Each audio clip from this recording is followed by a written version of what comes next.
नमस्कार जयराम जी की, हम शिवांगी तिवारी और आप देख रहे हैं आपका अपना चैनल बुंदेलखंड 24/7। आज बुंदेलखंड 24/7 के महत्वपूर्ण साक्षात्कार में हमारे बीच में विशेष अतिथि हैं आरबी सिंह पटेल जी। जी हाँ, आप नाम से परिचित होंगे क्योंकि अपना दल एस जो एक पार्टी है, आप उसके मध्य प्रदेश के प्रभारी हैं। आज आरबी सिंह पटेल जी से बहुत सारी बातचीत करनी है चूंकि आप प्रदेश के प्रभारी हैं और अपना दल एस एक ऐसी पार्टी है जो भारतीय जनता पार्टी के साथ गठबंधन है और आप विशेष रूप से मध्य प्रदेश के प्रभारी बनाए गए हैं और आप चुनावी तैयारियों में लगातार लगे हुए हैं। तो बहुत सारी बातचीत है, बिना समय गवाए सीधे उन्हीं से चर्चा करते हैं और आइए ले चलते हैं आपको उन्हीं के पास। सबसे पहले बहुत बहुत स्वागत है सर आपका हमारे चैनल बुंदेलखंड 24/7 पर। धन्यवाद, बहुत बहुत आपके चैनल को बहुत बहुत धन्यवाद। सबसे पहला सवाल हमारा ये है कि मध्य प्रदेश में आप पहली बार आए हैं तो कैसा लग रहा है मध्य प्रदेश को देख करके? बहुत अच्छा लग रहा है। मध्य प्रदेश के लोग बहुत जीनियस हैं और कुछ करने की तमन्ना उनके अंदर है और ये स्वाभाविक गुण है कि जिस तरह से एक प्रकृति जो है बदलाव करती है उसी तरह यहाँ की जनता भी इन सरकारों से बदलाव का एक रास्ता देखना चाहती हैं। बिल्कुल, बहुत अच्छी बात आपने कही है क्योंकि आप मध्य प्रदेश में पहली बार आए हैं और आपने मध्य प्रदेश की बहुत सारी चीज़ें, बहुत सारी अच्छाइयों को आपने देखा है कि मध्य प्रदेश में जनता किस तरीके की है। और आप चूंकि अपना दल एस पार्टी से हैं तो मैं चाहूँगी कि आप थोड़ा सा उसके बारे में भी ज़रूर बताएं। देखिए, अपना दल सामाजिक न्याय के हिसाब से काम कर रहा है और मेन उद्देश्य इसका अपना दल एस का जो अपना दल बना भी था उसका एक समान भागीदारी और सामाजिक न्याय के आधार पर मूल मंत्र बना हुआ था और उसी को लेकर के हमारे दल के संस्थापक डॉक्टर सोनेलाल पटेल जी ने हमेशा काम किया। दबे कुचले, पिछड़े, अल्पसंख्यक, आदिवासी समाज के लिए हमेशा जो है तत्पर रहे, उनके लिए काम करते रहे। अब हमारे बीच में जब नहीं रहे तो उनकी बेटी अपना दल की राष्ट्रीय अध्यक्ष केंद्रीय मंत्री अनुप्रिया पटेल जी, उनके दिशा निर्देश पर, उनके आइडियोलॉजी, उनकी विचारधारा पे आज भी चल रही हैं।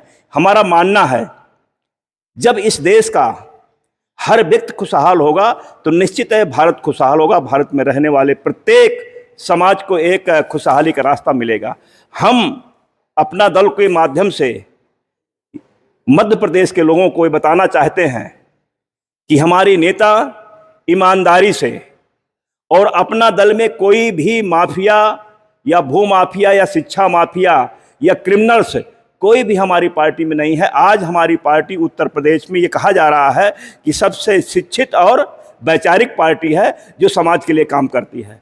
मैं कहना चाहता हूँ मध्य प्रदेश में खासकर बुंदेलखंड वासियों से कि आज सबसे बड़ी समस्या बुंदेलखंड में अगर कोई है तो वह शिक्षा की है, पानी की है, स्वास्थ्य की है, किसानों की समस्याएं सामने खड़ी हुई हैं और बेरोजगारी की है।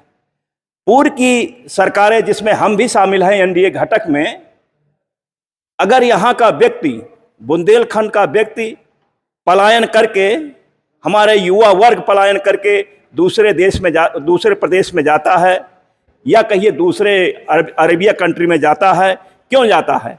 अगर यहाँ रोजगार की व्यवस्था होती तो निश्चित है हमारा बुंदेलखंड का नौजवान यहाँ पर ही आर्थिक रूप से संपन्न होता, एक जनरेट करता अर्थ को, जिससे यहाँ पर विकास के लिए काम किया जाता।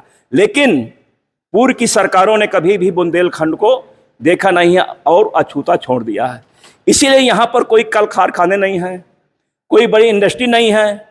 अगर इंडस्ट्री कहीं बनाई है तो बड़े बड़े शहरों में बनाई गई हैं जहाँ पर लोग एक जगह पर पूरी फैक्ट्री में काम कर लेते हैं। अगर इसी को हम कहते हैं कुटीर उद्योग के रूप में, अगर हमारे बुंदेलखंड में जो एक पार्ट बनते हैं छोटे छोटे, यहाँ पर कुटीर उद्योग लगाकर बुंदेलखंड में अगर लगाते तो निश्चित है बुंदेलखंड के लोग कुटीर उद्योग के माध्यम से अपने घर में रहते और अपने बुंदेलखंड में रहते, बाहर जाने की आवश्यकता नहीं पड़ती। आप मुख्यतः बुंदेलखंड में पलायन की समस्या को विशेषता रखते हैं कि पलायन की समस्या बुंदेलखंड की एक प्रमुख समस्या है कि हमारा आज का जो युवा वर्ग है वो बाहर पलायन कर रहा है कहीं ना कहीं अपनी रोजी रोटी कमाने के लिए। अच्छा, मध्य प्रदेश में अपना दल को आप किस स्थान पर रखते हैं? क्योंकि अभी तक हमने देखा है कि अपना दल एस पार्टी जैसी कोई पार्टी यहाँ पर सक्रिय नहीं थी, निष्क्रिय रही है। तो आपको क्या लगता है 2028 में अपना दल एस पार्टी क्या काम करेगी, इसकी सक्रियता क्या होगी? जब पार्टी के संस्थापक बोधिसत्व डॉक्टर सोनेलाल पटेल जी जीवित थे, 1997 में हमने यहाँ पर जो है मध्य प्रदेश में काम करना शुरू किया था। काम चलता रहा, कारवां बढ़ता रहा। कभी कभी जो है डॉक्टर साहब इस दुनिया में नहीं रहे तो निश्चित है स्थिरता आ गई। लेकिन आज उनकी बेटी जो है अनुप्रिया पटेल मध्य प्रदेश में एक तीसरे पायदान में, आज मध्य प्रदेश में 2 ही पार्टियां हैं और तीसरी पार्टी मजबूती के साथ है, क्योंकि मुझे मध्य प्रदेश का प्रभारी बनाकर भेजा गया है, तो निश्चित है आपको 3 महीने के अंदर मध्य प्रदेश में 55 जिलों में अपनी इकाइयां खड़े करेंगे हम लोग। और हमारे पास 3 साल का मौका है। 2028 में यहाँ चुनाव है और 2028 में हम ग्रास रूट में यहाँ तक बूथ कमेटी बना करके संगठन को मजबूती देंगे। और हम दावे के साथ कहते हैं कि आने वाले समय में चाहे जिला पंचायत का चुनाव हो, चाहे नगर पंचायत का चुनाव हो, हम चुनाव लड़ेंगे और 2028 में ऐसी ताकत का इज़हार करेंगे कि निश्चित है बिना हमारे सहारे कोई सरकार नहीं बना पाएगा। कुल मिला के बात यह है कि अपना दल एस पार्टी जो है उसकी सक्रियता लगातार बढ़ रही है और 2028 में आप जीतने का दावा भी कर रहे हैं। क्या लगता है, क्या नेतृत्व क्षमता होना चाहिए अपना दल एस पार्टी के कार्यकर्ताओं में या नेताओं में कि वो अपना दल एस पार्टी को बहुत सक्रियता से खड़ा कर सकते हैं और 2028 में अपना जो है चुनाव भी जीत सकते हैं? ऐसा क्या होगा? देखिए, अपना दल के पास विजन है।